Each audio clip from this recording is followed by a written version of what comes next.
da pele com o recém-nascido. Ela é pediatra, especialista em dermatologia pediátrica pelo Hospital de Clínicas da Universidade Federal do Paraná e membro do Departamento Científico da Sociedade Brasileira de Pediatria. Doutora Isabela, muito obrigada por ter aceito o nosso convite. É uma honra. Eu que agradeço, Rê. Obrigada mesmo. Tão gostoso. Pode. Antes de começar, pessoal, eu vou pedir para todo mundo deixar no mute, para não atrapalhar. E a gente tem um chat, se vocês tiverem alguma dúvida, coloquem a pergunta de vocês ali. No final da aula a gente vai conseguir responder alguma coisa, tá bom? Boa aula a todos, bom evento. Obrigada. Na hora que eu puder começar, você me avisa. Pode começar, Isa. Então vamos.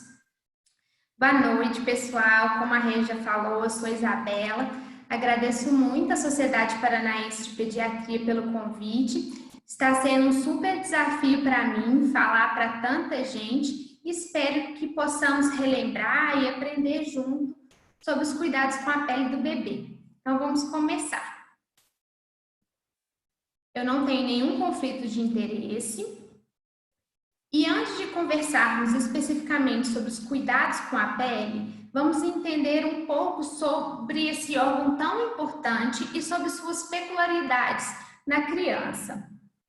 A pele é o maior órgão do corpo, corresponde a aproximadamente 15% do nosso peso corporal, tem várias funções, como função de barreira, proteção física e imunológica, termorregulação, percepção de sensações, secreção de substâncias e secreção de precursores da vitamina D. A mais importante dessas funções é atuar como barreira, que previne a desidratação, dificulta a intoxicação, bloqueia a absorção de produtos tóxicos e dificulta a invasão de micro-organismos. Essa função ela é exercida pelo extrato córneo. O extrato córneo é a camada mais externa, que está acima da epiderme e da derme, e é formada pelos corneócitos e pela bicamada de lipídios. Como uma analogia, a gente fala que essa barreira, é como se fosse uma parede de tijolos, em que os corneócitos são os tijolos e o cimento é a matriz extracelular formada pelos lipídios, como ácidos graxos, colesterol e ceramidas. Precisamos lembrar que na criança até os 2 anos de idade, essa camada externa, essa barreira de proteção, ela é 30% mais fina. Por isso, por ser mais fina e com uma barreira menos desenvolvida, a pele dos recém-nascidos e dos lactentes é mais sensível e mais suscetível à penetração dos alérgenos e irritantes, além de ser mais fácil a colonização bacteriana. Outra característica muito importante da nossa pele é o pH. O pH adequado permite a integridade e a coesão das células do extrato córneo.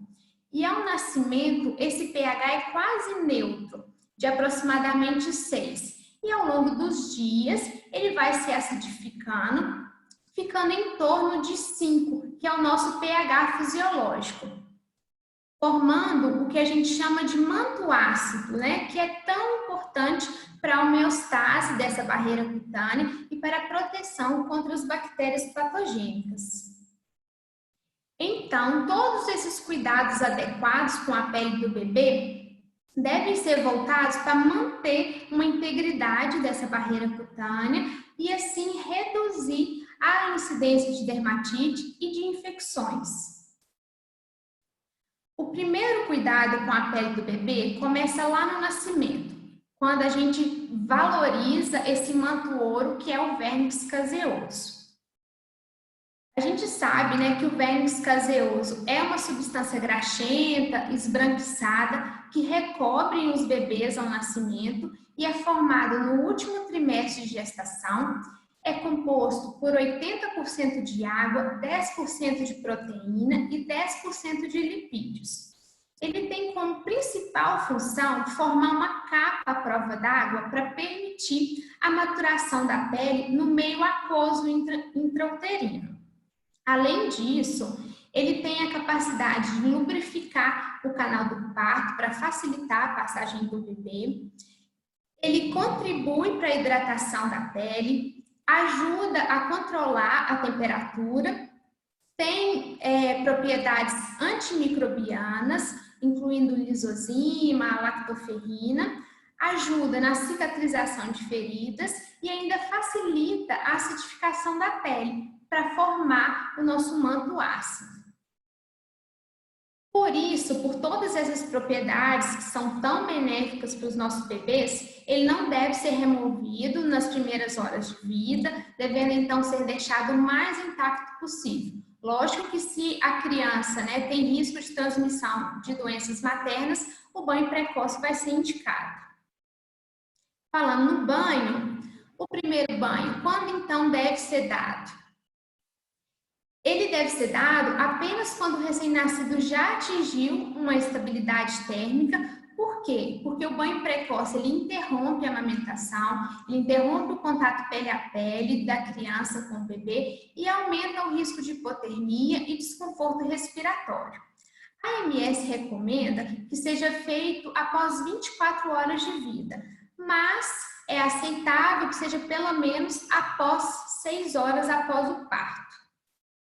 O banho de imersão é o mais recomendado de rotina. Hoje em dia, vários pais já dão banho de chuveiro nos bebês. Pode sim ser dado, tomando todos os cuidados adequados. Deve ser um banho rápido, de 5 a 10 minutos, com uma temperatura da água entre 37 e 37,5, algumas referências citam até 38, que deve ser cuidadosamente medida. É bom utilizar um termômetro para assegurar essa temperatura e evitar possíveis queimaduras e escaldadura. Na nossa cultura, ele é dado diariamente, mas pode ser feito pelo menos 2 a 3 vezes na semana, desde que eu higienize a área da fralda e o coto umbilical. E um ponto muito importante, que não é costume dos pais e muito menos é uma orientação nossa enquanto pediatras, é sobre o enxágue. Eu não entendo porque a maioria dos bebês que tomam banho de banheira são enxaguados com água suja que tem resíduo de sabão. Então, a gente precisa sim orientar que seja feito um enxágue com água limpa. Pode ser com chuveirinho, pode ser com uma caneca que fica ali do lado da banheira, para poder retirar todos esses resíduos da pele do bebê. Vamos agora para os sabonetes. Os sabonetes, eles são importantes porque vários estudos já demonstraram que a água sozinha não é capaz de remover as substâncias lipossolúveis, mas eles devem ser usados se forem produtos de limpeza suaves que não reduzam o pH da pele ou a hidratação do extrato córneo. Por isso, um sabonete adequado, ele vai ter um surfactante suave e um pH entre 4,5 e 6,5, que está próximo do nosso pH fisiológico. Como a maioria dos produtos não trazem nos rótulos, os valores de pH, e isso dificulta muito a nossa escolha, esse trabalho de 2016, aí da Universidade Federal do Paraná, ajudou muito, porque ele dosou o pH dos sabonetes infantis, dos sabonetes antibacterianos e dos síndetes, que são produtos de limpeza sintéticos que têm uma quantidade menor de surfactante, menos de 10%, ou nem contém surfactante. Eles são identificados como os géis de limpeza ou gel lavante. Esse trabalho de 2006 está sendo atualizado com novas marcas e deve sair provavelmente um novo estudo ainda esse ano. Esse estudo, então, teve como resultado, ele encontrou que os sabonetes em barra tiveram pH entre 7,4 a 11,5, os sabonetes líquidos de 4,4 a 7,9, os antibacterianos tiveram os maiores pHs, variando de 10,3 a 11,4, e os síndicos tiveram os menores pHs entre 5,3 a 7,4, ou seja, os sabonetes líquidos infantis e especialmente os síndicos são os mais recomendados para o uso de rotina. E o shampoo, né? A gente sabe que as famílias nos questionam, querem usar o shampoo, mas que eles não são necessários. Para a maioria das crianças, até uns 2 anos de idade, né? Elas têm pouca quantidade de cabelo, o sabonete líquido infantil é suficiente, né? A gente sabe que menos é mais. E depois, se os fios estiverem mais secos, não estão ficando muito soltinhos, pode sim utilizar o shampoo e o condicionador. Próximo item de cuidado são os hidratantes. Eles estão associados à melhora do ressecamento da pele, do prurido, da função da barreira e por isso são recomendados. Podem ser classificados em loção ou creme, a depender da consistência e da finalidade que a gente vai usar.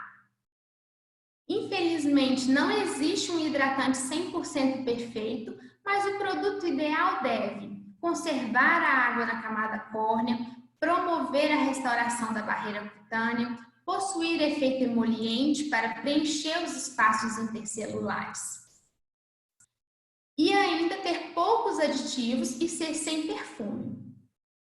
Na tentativa, então, de cumprir todas essas funções, um produto bom, né, ele vai ser composto, então, por substâncias umectantes, como glicerina, ureia e ácido hialurônico, que vão conservar a água no extrato córneo. E ainda tem agentes oclusivos, como a vaselina, petrolato e a dimeticona, que vão fazer uma película na superfície da pele e impedir a evaporação da água. E ainda tem a presença de emolientes, como os óleos vegetais e os lipídios, ceramidas, que vão preencher os espaços entre os corneócitos, compondo então a matriz extracelular. Os hidratantes podem sim ser utilizados desde o período neonatal, desde que sejam adequados para a idade, sendo o melhor horário de aplicação após o banho. Pode ser de uso diário ou pelo menos 2 a 3 vezes na semana. Precisamos ter cuidado com as dobrinhas do bebê, porque se o produto ficar ali nessa região, pode dificultar a transpiração da pele e favorecer a colonização bacteriana. Além disso, se houver acne infantil ou neonatal, não é recomendado que seja feito uso nessa região para evitar uma oclusão folicular e uma piora das lesões. Os óleos, eles também podem ser utilizados como coadjuvantes na hidratação da pele, principalmente nas massagens infantis, que são recomendadas a partir de 1 mês de idade. Eles fazem, então, uma camada na superfície da pele que vai reter a água, né? Vai impedir a evaporação da água. E aqui é melhor dar preferência aos óleos naturais do que o óleo mineral, que é um derivado do petróleo. Ele é inerte, mas não traz nenhum benefício para a pele. Os óleos vegetais, né, além de fazer essa camada que vai impedir a transpiração da água, eles possuem ácidos graxos que vão ajudar na reparação da barreira cutânea. Os mais estudados são os óleos de girassol, de coco e de oliva.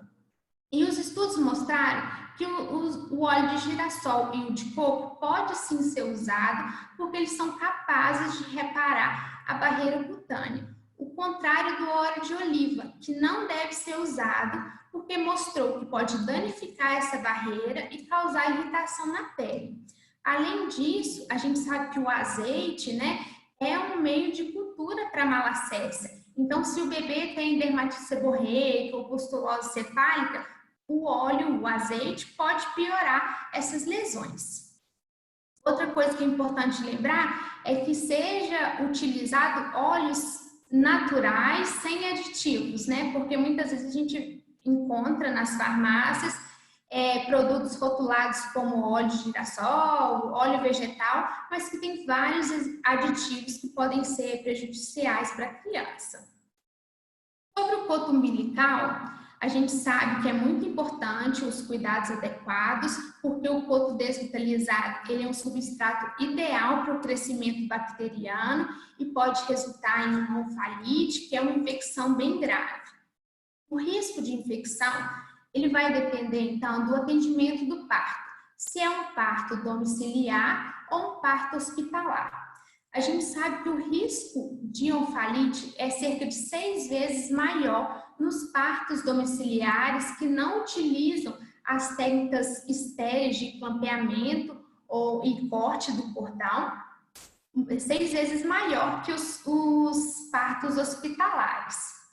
A OMS, portanto, ela divide em 2 recomendações distintas, né? Para os pacientes que nasceram em ambiente hospitalar ou que têm uma menor mortalidade neonatal, né, que utilizaram técnicas estéreis para o manuseio do cordão, esses pacientes a recomendação para eles é que o coto seja mantido apenas limpo e seco, e que é o caso da maioria da nossa população. Diferentemente, para os pacientes nascidos de ambiente domiciliar ou que a mortalidade neonatal é alta, a recomendação é que seja utilizada a solução de clorexidina 4%. O nosso famoso álcool 70, né, que eu aprendi na residência e que a gente vê que ainda se usa muito. Os estudos mostraram que não altera o risco de infecção e que ainda atrasa a queda do coto. E por isso não é recomendado o uso do álcool 70+. Eu fiquei bem feliz quando eu soube que as maiores maternidades aqui de Minas já não recomendam mais, já tiraram o álcool 70 do protocolo da maternidade. Além disso, algumas outras medidas, como a higiene das mãos antes de manusear o coto, as trocas frequentes de fralda, dobrar a fralda abaixo do coto e expô-lo ao ar também contribuem para prevenir as infecções e devem ser orientadas. Vamos agora para os cuidados com a área de fralda. O ambiente da fralda, né, é um ambiente que eu tenho oclusão, atrito, contato com fezes e urina, eu tenho uma hiperidratação, um pH elevado que favorece a ativação das enzimas fecais e por isso se torna um ambiente perfeito para o surgimento da famosa dermatite irritativa da fralda. Com isso, a prevenção é a chave do cuidado dessa área. E é feito com trocas frequentes, limpeza suave, exposição da pele ao ar e com o uso dos cremes de barreira.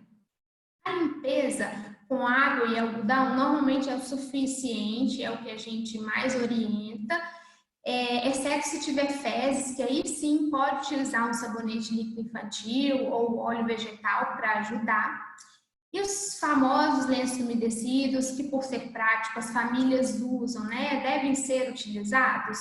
Eles podem ser utilizados desde que contenham tampões de pH, conservantes bem tolerados, não tenham álcool, fragrâncias, óleos essenciais e detergentes agressivos. A gente sabe que a maioria dos lenços umedecidos disponíveis no mercado, eles não preenchem esses critérios. Então, normalmente eu recomendo evitar o uso de rotina e deixar para usar em ocasiões especiais, quando sai de casa, para facilitar mesmo a troca. Os cremes de barreira, à base de óxido de zinco ou petrolato, eles devem ser utilizados para formar uma película de proteção entre a pele, né, e o contato com a urina e as fezes. E é bom lembrar que não é necessária a retirada completa da pomada após a troca, se não tiver fezes. Se não tiver, eu limpo suavemente a região e reaplico uma nova camada de pomada. O uso de talco e maisena deve ser contraindicado pelo risco de aspiração. Esse estudo, que é um estudo observacional que foi publicado na Pediatric Dermatology no ano passado, Ele avaliou as práticas de cuidado da área de fralda de bebês da China, dos Estados Unidos e da Alemanha. E foram então avaliados 1.971 bebês. E o resultado foi que os bebês da China apresentaram menos dermatite do que os bebês americanos e esses menos que os bebês alemães. E quais foram os fatores que eles consideraram para esse resultado? Foi que os bebês chineses, eles faziam uso profilático de creme de barreira, faziam uma limpeza completa após as fezes. Ele fala que os pais chineses têm o costume de lavar mesmo com água e sabão na pia a área da fralda e ainda tem um tempo reduzido de uma fralda noturna. Eles trocam com maior frequência na noite a fralda e a criança fica com menos tempo de contato, né? Todos esses fatores foram associados a uma menor incidência de dermatite de fralda, menor pH da superfície cutânea e maior integridade da barreira da pele. Sobre o banho de sol. O banho de sol, que era recomendado, né, para a produção da vitamina D ou para o tratamento da icterícia fisiológica, não é recomendado. Eu acho que isso não é novidade para ninguém. É por isso que a gente já faz a suplementação, é uma recomendação da Sociedade Brasileira de Pediatria de suplementar a vitamina D desde a primeira semana de vida até os 2 anos de idade. Em relação à icterícia, o tratamento eficaz é com a fototerapia.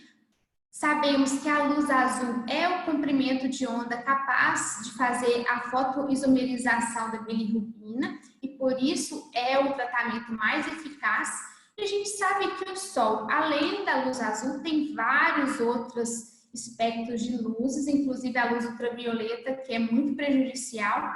E se fosse usado para tratar um bebê com icterícia, ele precisaria ficar várias horas exposto ao sol, né? O que é totalmente inviável. Então, banho de sol não é recomendado. Falando em sol, vamos conversar sobre os protetores solares. Tanto a Academia Americana de Pediatria quanto a Sociedade Brasileira de Pediatria recomenda que se evite a exposição direta ao sol nos menores de 6 meses. Depois de 6 meses a 2 anos, os filtros solares físicos ou minerais, né, que são a base de óxido de zinco e de óxido de titânio, são os mais adequados, porque eles não são absorvidos pela pele, eles agem refletindo os raios ultravioletas e por isso tem uma menor capacidade de provocar alergias. Porém, aqui no Brasil a gente encontra uma dificuldade porque esses filtros 100% minerais são pouco encontrados, não são acessíveis para a maioria da população e por isso a gente acaba utilizando filtros mistos, né, são rotulados como baby para essa faixa etária. A gente espera que as empresas cada vez mais possam lançar produtos 100% minerais para ajudar nesse aspecto. Para os maiores de 2 anos, além dos filtros físicos, a gente já pode utilizar os filtros químicos, que eles absorvem a radiação e transformam em calor ou luz. Existem vários filtros, mas 2 deles que foram proibidos no Havaí, é bom a gente evitar, que seria a oxibenzona ou benzofenona 3 e o octinoxato, que, né, além dos danos ambientais, que eles foram responsáveis pelo branqueamento de corais e por isso foram proibidos no Havaí, vários estudos já citam os efeitos hormonais e dermatite de contato dessas substâncias, principalmente da oxibenzona. Devemos escolher um produto que tem um FPS maior que 30. E o que isso significa? O FPS, né, fator de proteção solar, ele é dado por essa fórmula, em que eu tenho a dose eritematosa mínima com filtro. O que isso significa? É o tempo de exposição solar para que eu tenha eritema na minha pele. Então, é a dose eritematosa mínima com filtro dividido pela dose eritematosa mínima sem filtro, dá o valor do FPS. Por exemplo, se para mim, né, eu fico no sol, para eu ficar vermelha, eritematosa, eu preciso ficar 5 minutos no sol sem proteção solar. Se eu uso um produto com FPS 15, eu vou ter o eritema na minha pele após 75 minutos. Então, eu estou 15 vezes mais protegida. E outra orientação importante é que a gente oriente para a família a quantidade adequada de se aplicar, porque a gente sabe que normalmente nós aplicamos cerca de 50% a 60% menos, né? E isso reduz o FPS do protetor solar. Para isso, a gente pode utilizar a regra da colher de chá ou dos dois dedos. Por exemplo, aqui a gente orienta que seja utilizada meia colher de chá para a cabeça, meia colher de chá para o membro superior e uma colher de chá para o membro inferior, como essa imagem que está no Guia de Fotoproteção da Sociedade Brasileira de Pediatria. Além disso, a gente também deve reforçar que deve ser reaplicado a cada 2 horas ou após o mergulho da água, e o melhor horário de exposição, que é chamado sol amigo, que seria antes das 10 horas da manhã e após as 16 horas. Os repelentes. Os repelentes são substâncias químicas ou orgânicas que atuam formando uma camada de vapor que vai afastar os insetos. Isso gira em torno de 4 centímetros. Sabemos que eles não protegem igualmente todas as pessoas, vai sofrer interferência do cheiro exalado pela pele, né? A gente sabe que protege, tem menos eficácia nas mulheres, se eu uso perfume também pode interferir. Ele não deve ser de uso diário, a gente deve dar preferência para utilizar os repelentes quando eu tenho maior exposição, se eu vou para a praia, se eu vou para um sítio, e ainda eu preciso reforçar as orientações quanto à aplicação, né? Explicar que não deve dormir com repelente, não aplicar na mão da criança, aplicar no intervalo recomendado pelo fabricante do produto, não aplicar debaixo da roupa, e não usar combinações de repelente com protetor solar e sempre que chegar em casa lavar com água e sabão. Para os maiores de 3 meses, a Anvisa recentemente liberou os produtos à base de icaridina 10%, mas ainda temos poucos estudos científicos que comprovam a segurança nessa faixa etária e, por isso, a orientação da Sociedade Brasileira de Pediatria é que a gente sempre pese o risco e benefício de se usar esses repelentes nesses bebês tão novinhos. Para os bebês de 6 meses a 2 anos, a gente pode utilizar tanto a icaridina quanto o IR3535. A icaridina tem uma ação mais prolongada e é menos tóxica. Para os maiores de 2 anos, além dessas 2 substâncias que a gente já falou, eu posso ainda utilizar o DIT e lembrar que ele é tóxico se for ingerido. Para finalizar, uma preocupação cada vez mais crescente é com a absorção percutânea de substâncias que podem ser tóxicas para as crianças. É um tema que está sendo cada vez mais discutido, cada vez mais falado.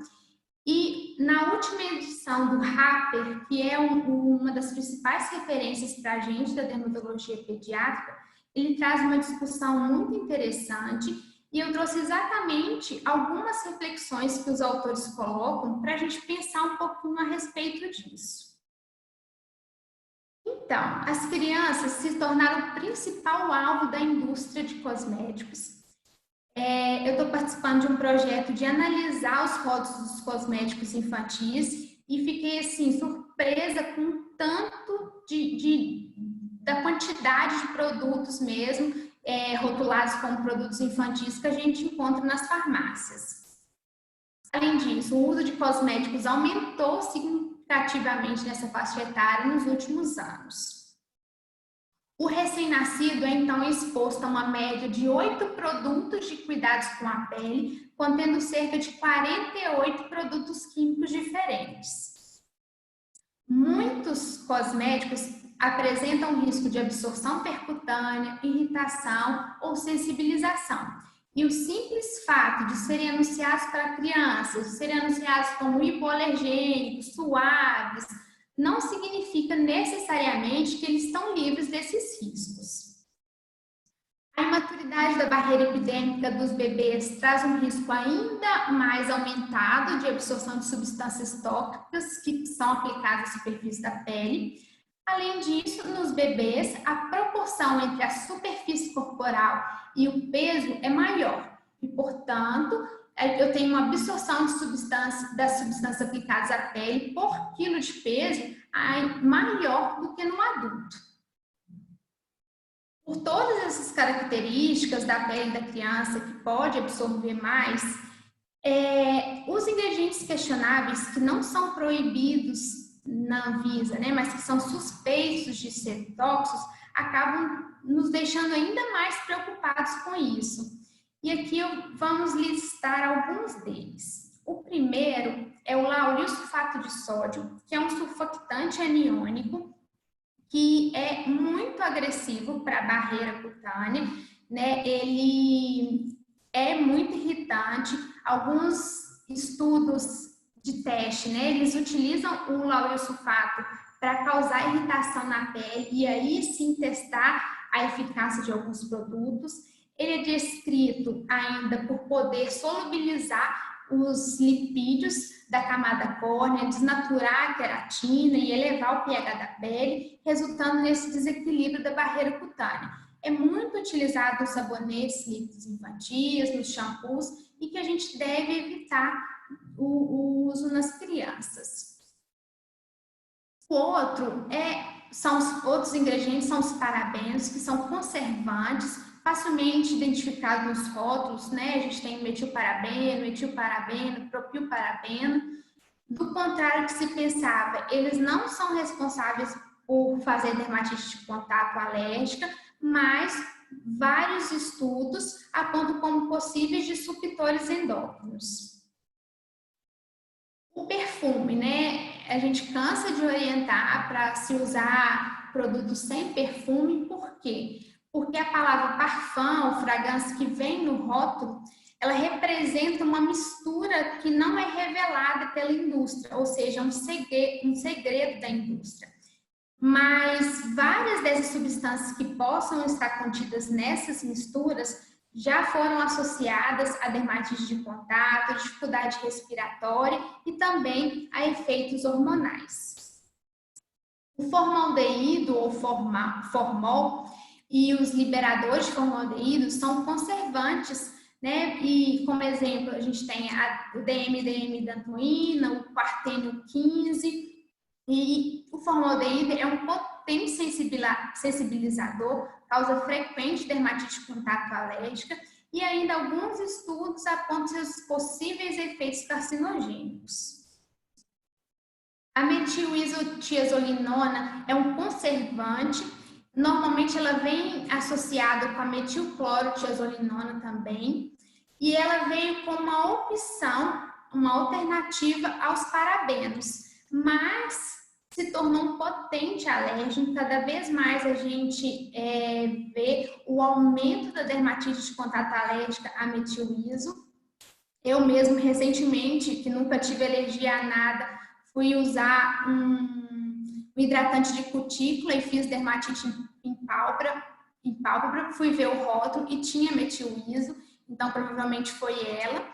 E ainda alguns estudos sugerem seu poder de ser neurotóxica.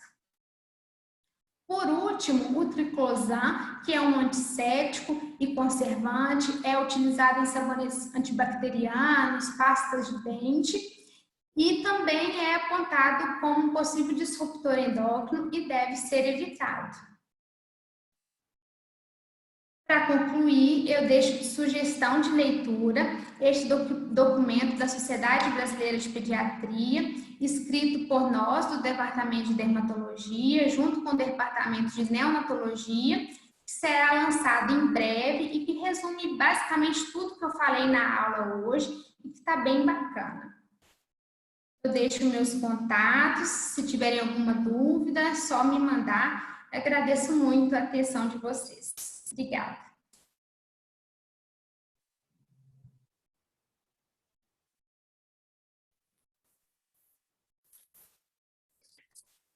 Doutora Isabela, muito obrigada pela excelente aula, que aula linda, tão assim completa, objetiva, que trouxe diversos conceitos, muitos daqueles a gente já sabia, né? Mas muitos novos e que a gente é questionado no consultório e às vezes até por WhatsApp por alguns colegas. Então, muito obrigada mais uma vez por ter aceito o nosso convite. E eu vou deixar agora aberto para algumas perguntas para aquelas pessoas então que estão nos assistindo. Eu vou começar com uma que eu recebi aqui no privado. Doutora, o bebê não pode tomar sol mesmo? Por quê? Então, é uma pergunta, a doutora Isabela explicou muito bem essa parte, mas é uma pergunta que a gente recebe praticamente diariamente, né? Nas nossas redes sociais e até profissionais bem antigos ou profissionais que a gente sabe que estuda muito. Mas, Isabela, você consegue falar de novo sobre isso, só para deixar bem claro, por favor? Essa pergunta, inclusive, foi a que nos incentivou a fazer esse documento novo, né? Porque já tem um guia de fotoproteção que foi lançado já há mais tempo, que explica direitinho por que não deve ser dado banho de sol, mas ainda continua surgindo essas dúvidas. A doutora Vânia, que é a presidente do departamento, ela fala que ela recebe toda semana dúvidas de pediatras se deve ou não orientar o banho de sol. Então, por isso a gente quis fazer esse documento, para deixar bem claro que não tem essa recomendação mais. A Sociedade Americana de Pediatria não recomenda, né? O UpToDate, da Enamed, está bem claro que não tem benefício o benefício não supera os riscos da exposição prolongada ao sol, né? A gente sabe que o dano solar é acumulativo e pode gerar câncer de pele lá na frente. Com certeza. E a outra assunto que eu quero colocar aqui em discussão é a análise dos rótulos. Então, esse projeto que a doutora Isabela comentou durante a aula é um projeto que eu tenho a honra de participar também e tem sido assim, de grande estudo. Então, doutora Isabela, você consegue exemplificar para eles o que a gente faz nesse projeto com detalhes, por favor?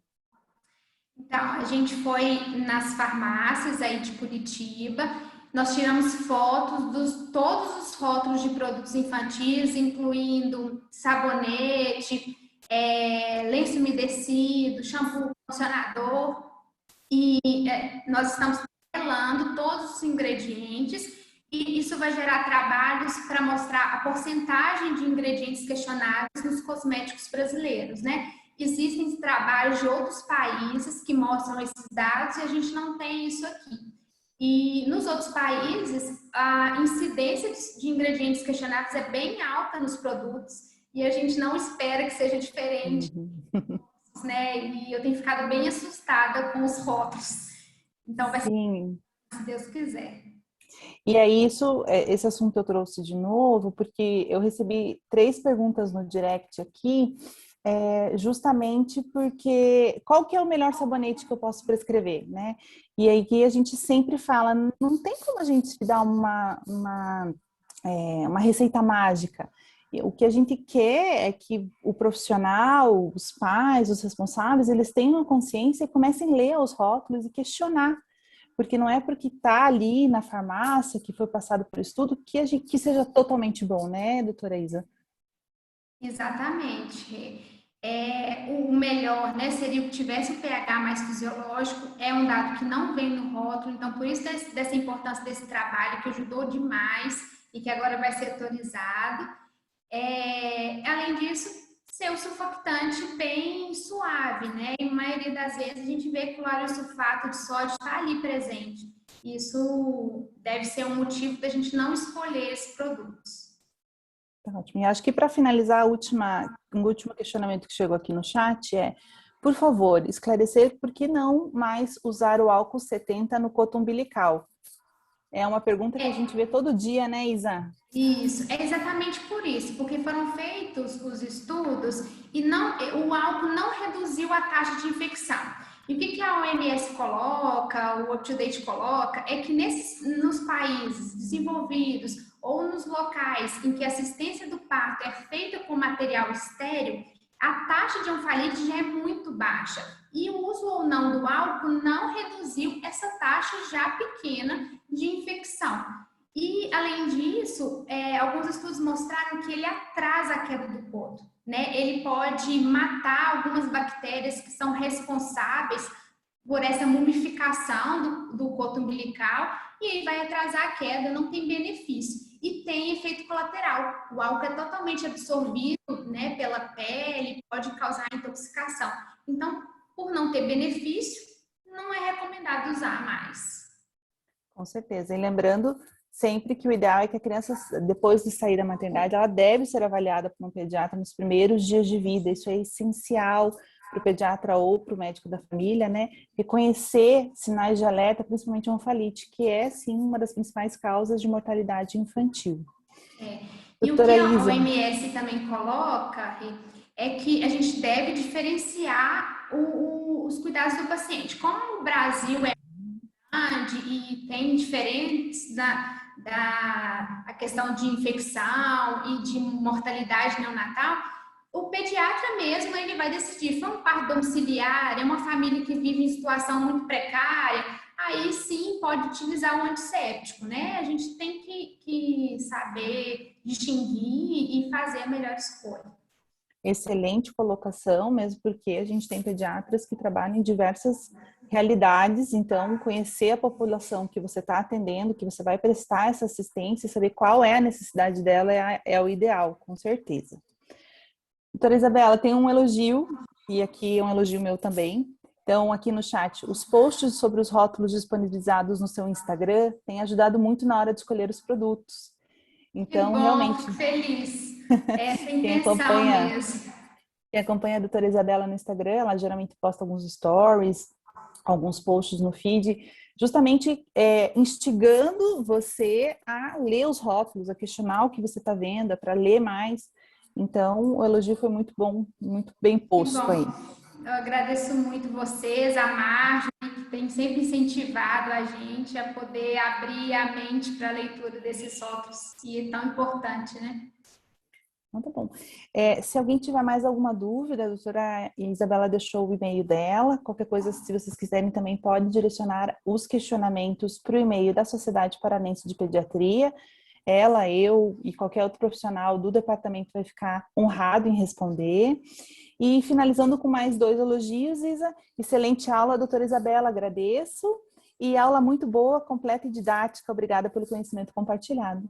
E eu Obrigada agradeço a mesmo, Isa, vocês. foi muito bom. Então eu finalizo a aula sozinha, minha estagiária foi embora, fui dormir.